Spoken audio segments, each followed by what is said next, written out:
Hi everyone! This presentation is going to review anything and everything safety. The purpose of this presentation is for everyone to complete their yearly safety training to make sure our staff is up to date on any and all protocol that we have here at CVS, as well as to make sure that our staff knows the best steps in order to keep all of our clients safe. In order to get this presentation started, we are going to review a video about safety with children with autism.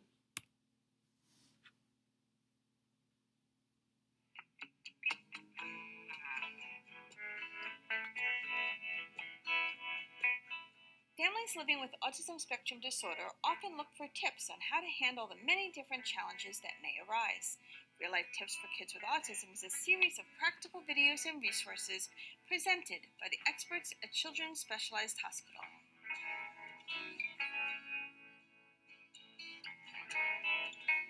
Children with autism often don't understand safety. They don't understand the fear of danger. Most people know what a fireman, what a police officer, what an EMT is supposed to do and how to go to them for help. Children with autism don't often have those natural skills and have to learn them and be taught by their caregiver or parent.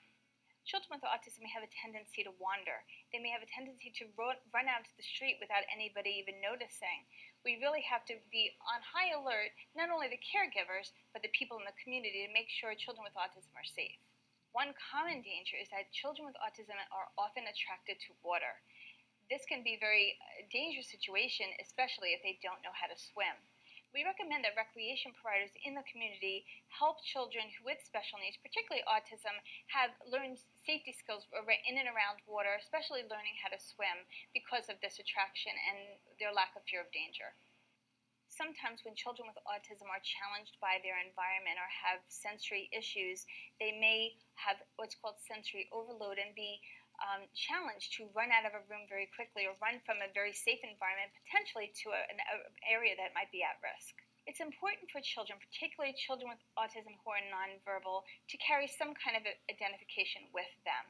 It could be a card, it could be a sheet of paper. They should keep it in their backpack or in their pocket, or they could wear it on a piece of clothing, but just as long as they have it with them at all times. It's a really important tip to realize that you shouldn't have the children keep them in a pocket, but have something on the outside so that nothing is misrepresented by a police officer with going into a pocket or going into a piece of clothing. So having it on the outside will enable a person with autism to just be able to pull it out and show the form of identification. Social stories are a great way to teach children what to do in an emergency. They can tell them what to expect and what their rules and what to do in case a bad situation happens. These kind of resources are available online. You could create them yourself, or you could seek professional help to get assistance with making one particular for your child's needs. For children who are verbal, you might want to ask them to answer some very basic questions, like, for instance, what is your name? Where do you live? And perhaps, able to identify some parts of their body in case they get injured. I recommend for families to go out and get to know their police, fire, and rescue in their community. Get to know as best you can so that the children are familiar not only with the uniforms, but with how to interact and what to expect from them. Sometimes even role-playing is a great way to kind of help the kids understand what to do in a situation so they can see and act it out in case the emergency happens. Another idea is to potentially do some video modeling, which is showing children on video what to do and how to act in an emergency situation. Calling the emergency dispatch would help them understand that in case of an emergency, if your child was to run in a particular place, they would know that ahead of time and be able to look that place first before looking elsewhere. Very often, we don't know what our child might do in an emergency. They may act unpredictable. They may run to a place that we might not know, kind of their safe place. It's important to help identify what that place is so that if there is an emergency, we know where to look first. Many towns, counties, or states have something called a special needs registry, where a family can register their child with specific disabilities, autism or other, and let them know what challenges they may have in case of an emergency. There are tracking mechanisms that are available for children to wear as bracelets or ankle bracelets, and it's a GPS system, in essence, for a person. What happens is if a child gets out of a house or of a familiar environment, a telephone call can be made to the police department, and the search and rescue will track that person's signal and typically find the child within 20 minutes. I recommend that families advocate with their schools to include some safety skills within their IEPs. It's really important to not only learn those skills at school, but in the general environment at home and in the community, so that those safety skills can take place anywhere if they need to. It's important to tell neighbors and emergency responders about some of the challenges and the safety issues that your child may have, because the more people are there to observe your child and protect them, the better you are and the better and safer the child is going to be. People at Children's Specialized Hospital and other professionals can go out in the community and train first responders and families about safety issues. Please go out and search that kind of information and ask for some help. The safety of your child is most important. For more real-life tips and resources for children with autism spectrum disorder, visit www.childrens-specialized.org/Coles Autism Awareness.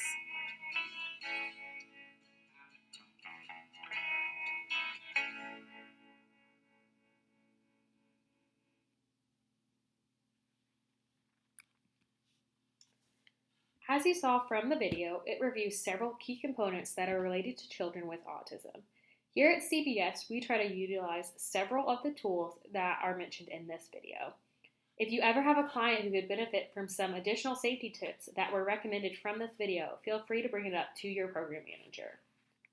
Next, we are going to go over safety drills and procedures, as well as some natural environmental safety concerns that could come up while you're with a client. This could be in the form of a fire, tornado, or a situation where a lockdown may be required. Within each home that you're going to be inside, each one has their own crisis plan.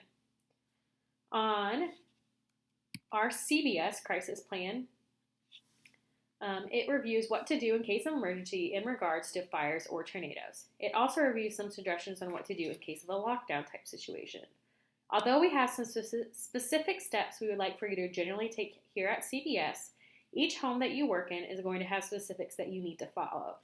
These specifics might be related to what to do in case of an emergency that are specific to that client's needs. We'll review the emergency contacts and the order in which they should be called, the parent's preference on what to do in case of an emergency, and whenever you're added to a new client, make sure that you take the time to become familiar with their crisis plan.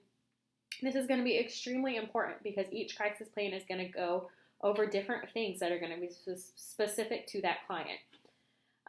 Here at CBS, we are requiring that we practice these safety drills quarterly with each client so that the client, as well as each staff member, is familiar with what steps to follow in case of emergency.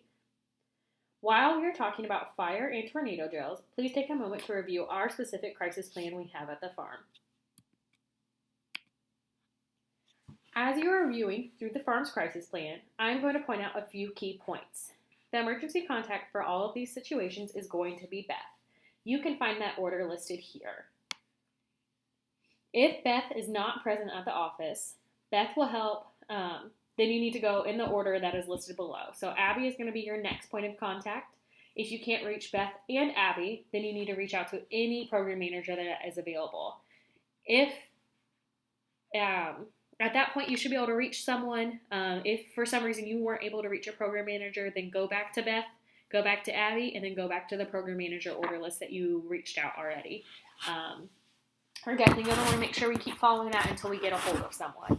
If Beth is already present at the office, because more than likely she is, then she is going to coordinate who to call after that. So once Beth is called and the emergency is taken care of, at that point you need to refer to the personal crisis plan of the client that you're with. You need to call the emergency contacts that are found on that form. You need to make sure you know who's the first person called, mom or dad. If mom's not available, do you call dad? Maybe you're in a household where there isn't mom and dad that are present in therapy time. So is the second point of contact grandpa, grandma, whoever it is, aunt, uncle. You really need to make sure you know the emergency contacts to call in that order, because sometimes we might have dads who don't work nearby. Maybe they work 2 hours away, so dad actually isn't the second person to call. So always, always, always open up the client's personal crisis plan in these situations. The next thing I'm going to point out is our meeting place for fires. So you are going to follow the typical protocol like you would in a case of emergency for a fire. If a person or clothes are on fire, stop, drop, and roll. You need to escape low to the ground under the smoke.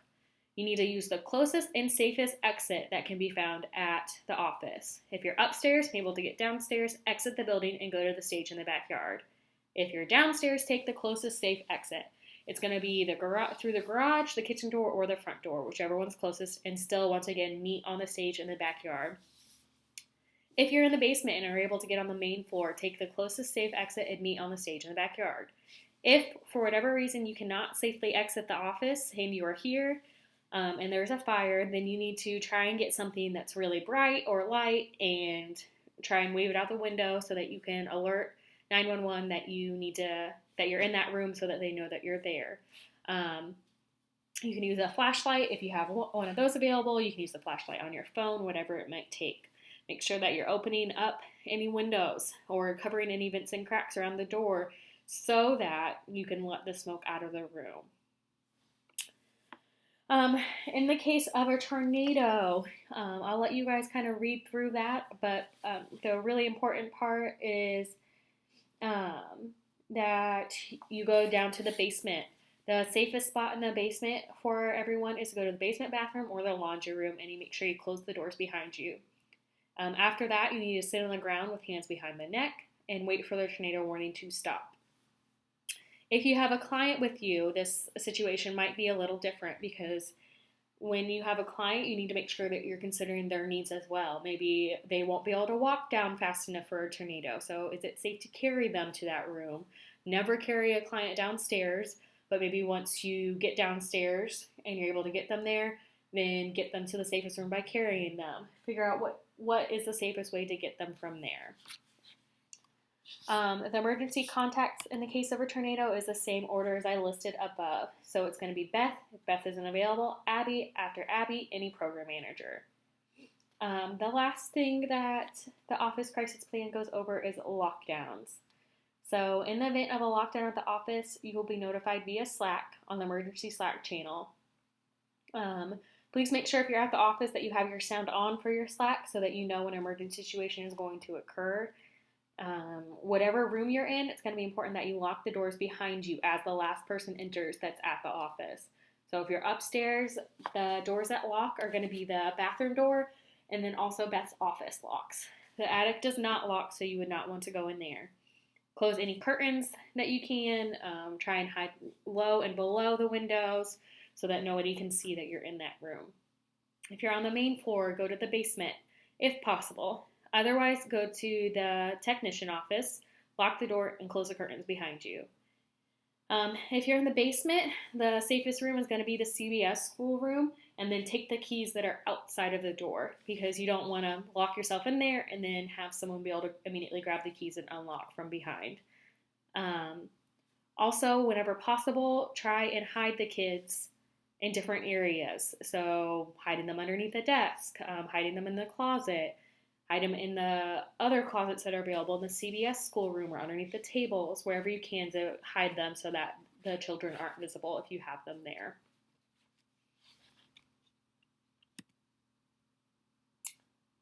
If you are unsure of what to do when you are with a client, make sure you reach out to your program manager after reviewing the office crisis plan. The order of contacts is going to be the exact same for lockdown procedures as it was for fires and tornadoes.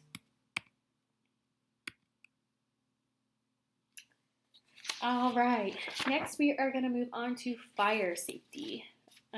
When working with a client, it's important that you never allow a client to play with matches, lighters, or fireworks. If there are candles lit in the house, then you're going to want to avoid playing in these areas, especially if you have a client that is attracted to fire. You're going to realize really quick that some clients like the way that the candles being lit looks. They like the way that fires look, so you're going to want to avoid those whenever possible. Make sure to limit distractors when you are cooking with a client. Make sure not to leave a hot oven or stovetop unattended. We often do cook with clients, so there's going to be times where you are going to have to be cooking, but don't be on your phone. Don't allow yourself to be distracted by taking data during that time if you're cooking something on the stovetop because that's just going to really distract you from paying attention to your client and the cooking process. And you're already having to do two things, so we don't want to add on to that. If possible, and if it makes sense, then make sure that to set your client up with something to do while you're cooking so that they are less likely to come over to the cooking process. So if you're making something on the stovetop, then maybe set them up with an activity where you can see them, but they're in the living room so that maybe they're playing on the iPad, maybe they're reading a book, maybe they're doing a puzzle, something that will keep them away from coming to the hot area. If it makes sense and it seems appropriate for your client, then you can have them actually be involved in the cooking process too. This would allow you to keep an eye on your client and then also the cooking, so that this way you don't have to go back and forth between the two. There's no times where you feel like you can't focus on your client and the cooking. Just make sure that the client has all the prerequisites to be involved in cooking. Make sure that's been approved by the parent and by the program manager to have them cook with you. We are often frequently involved within the cooking process. Make sure that you know if the household you are working in has a fire extinguisher as well, and you know where it's located. Lastly, just make sure you use common sense in the kitchen. Set your client up with an activity, like I said, and allow your client to help. All right, we are going to take a quick moment to review this fire safety video on how to properly put out a fire in the kitchen. Oh my God! This guy is trying to make apples flambé for his wife. Watch as he pours the flaming brandy into a hot pan. Very quickly, he's got a disaster on his hands. Nutley, New Jersey Fire Captain David Hamilton says you should never, ever transfer flaming alcohol from one pan to another. When you go to pour that, the flame is still going to want to come up. So as he's pouring, the flame is still coming out of the pan and going up, even though the liquid's pouring down. YouTube is loaded with other frightening videos of kitchen cooking catastrophes. Holy Cooking with oil can lead to grease fires, which are particularly dangerous. Can you believe this sudden burst of flames is the result of water being thrown on a grease fire? We're cooking and grease catches fire like this. What do we do? Worst thing you could do, throw water on it. Here, throw the water on it, watch what happens. Okay. Oh my gosh. The greases will float on top of the water goes in, splashes it everywhere, makes a much bigger mess, much bigger fire. So, what's the proper way of putting out a grease fire? Easiest thing, put the lid right on top of it. In the case of a small fire, you can also use baking soda. Oh, wow. But the safest and most effective way to put out a grease fire is with a fire extinguisher. And Captain Hamilton says, when using a fire extinguisher, the word to remember is pass. You would pull the pin, aim at the base of the fire, squeeze, and sleep. Whatever you do, remember, when it comes to grease fires, water is definitely not the way to go. Oh my gosh.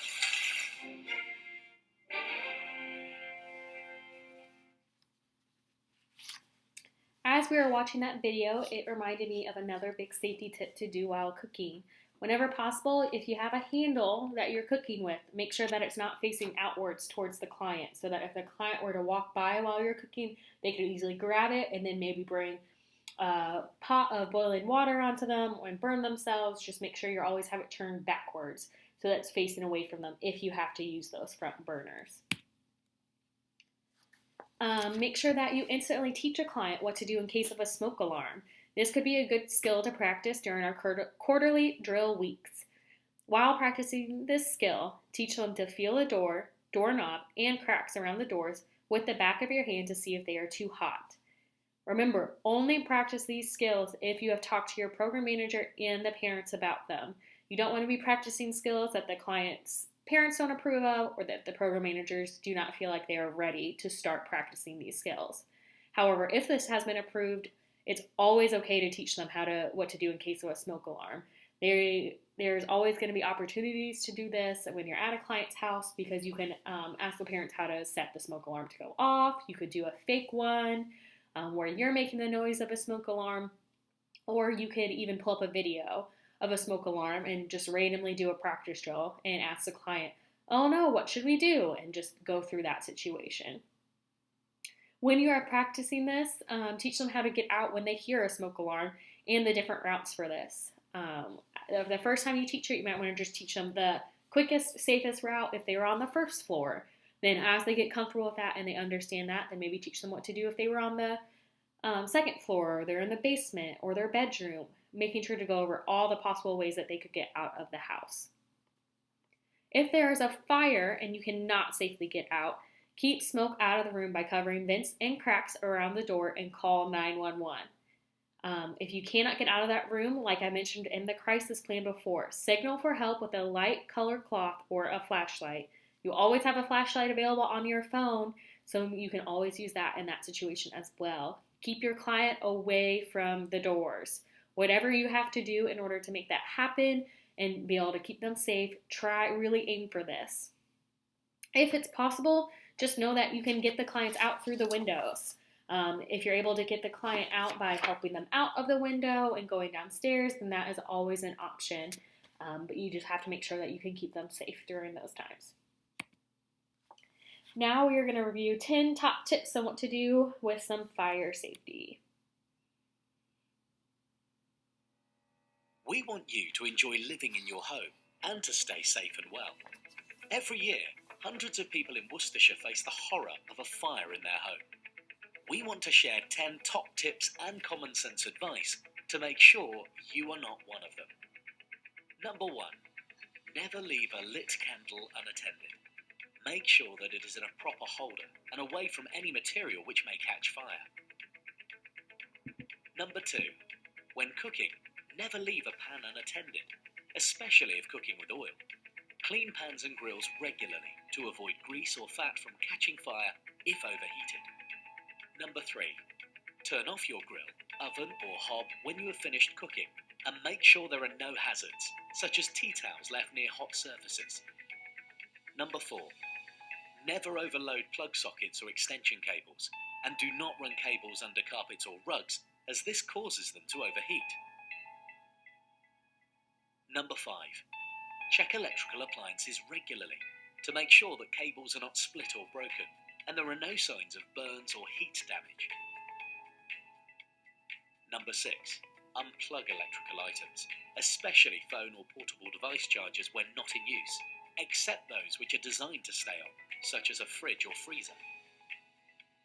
Number 7, if an electrical appliance such as a kettle, toaster, iron or microwave stops working properly, unplug it and stop using it. It could easily overheat or give you a shock. Number 8, when using a tumble dryer, clean the lint filter regularly and never leave it running when you are not at home. Number 9, if you are using a portable fan heater, make sure that it is in a clear space and not likely to come into contact with any material, such as clothing, paper or plastic, which could overheat and ignite. Number 10, if you smoke, make sure that you put out the cigarette carefully. Pay special attention if you are tired, have taken medication or used alcohol. Many fires are caused when lit cigarettes fall out of a smoker's hand when they have fallen asleep. Test your smoke alarm regularly.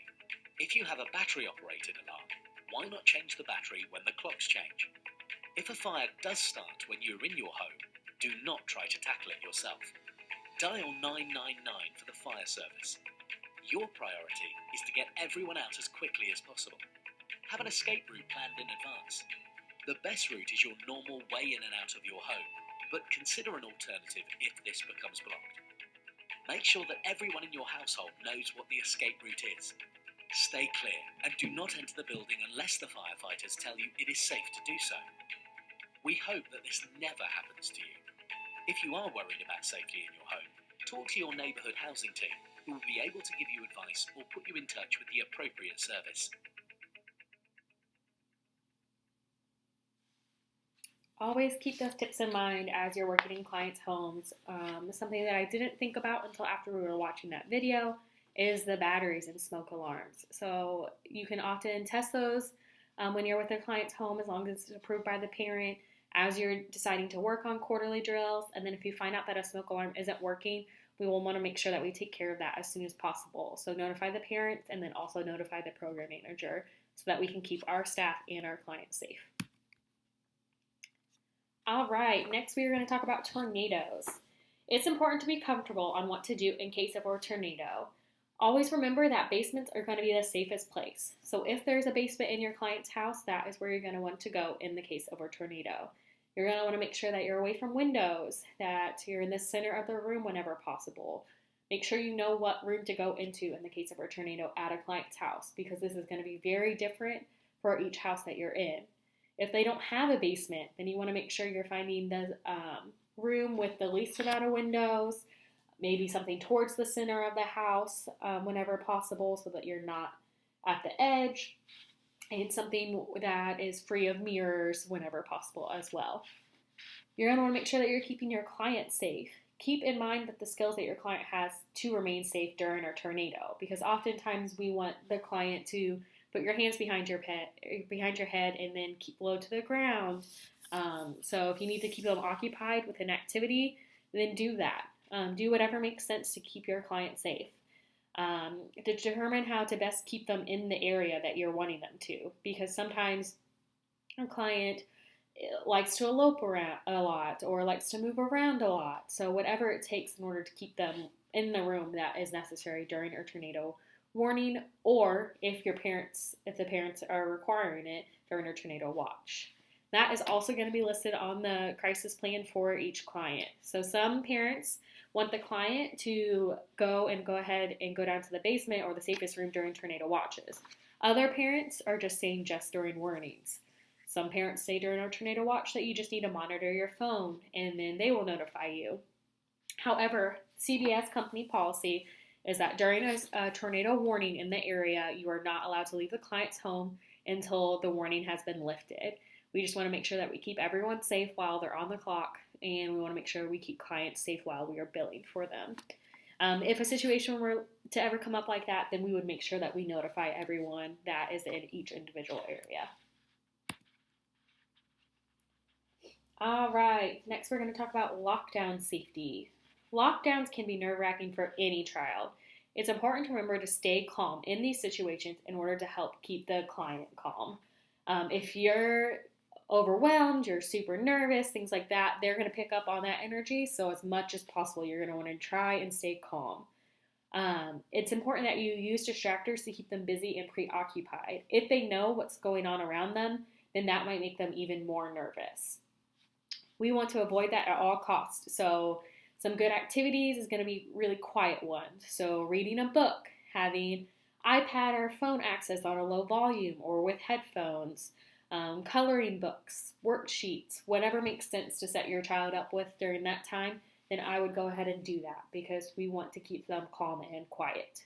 Whenever possible, if they have a quiet program and you could set them up with that, then that might be a good time to practice this skill because it's going to be important that during a lockdown situation they are very, very quiet. It's important to practice this skill. This will help this become a routine for the child that you're working with and make it much easier for them to handle if a situation were ever to arise. You can practice the lockdown safety drill that is listed on their crisis plan, and you can do that more than the quarterly amount of time that we were requiring here at CBS. You can talk to your program manager and see maybe they want to practice it once a week. Maybe they said once a month is better. Whatever makes sense for that client. For a lockdown, you're going to want to make sure that you have any other additional materials they might need readily available. So let's say if you know that when lockdowns happen, they always need to go to the office because that's the safest room because it is the only room that locks, or maybe it's safe to go to the bathroom. Then in that bathroom or in that office, I would keep extra supplies of headphones, any sensor materials, or medications that your client might need, whatever it is that they might need in order to communicate, such as a talking device. So if your client has an AAC or they use an iPad to communicate. You are going to want those things available so that you can still talk to them and you can still communicate and talk them through the process of what is going on.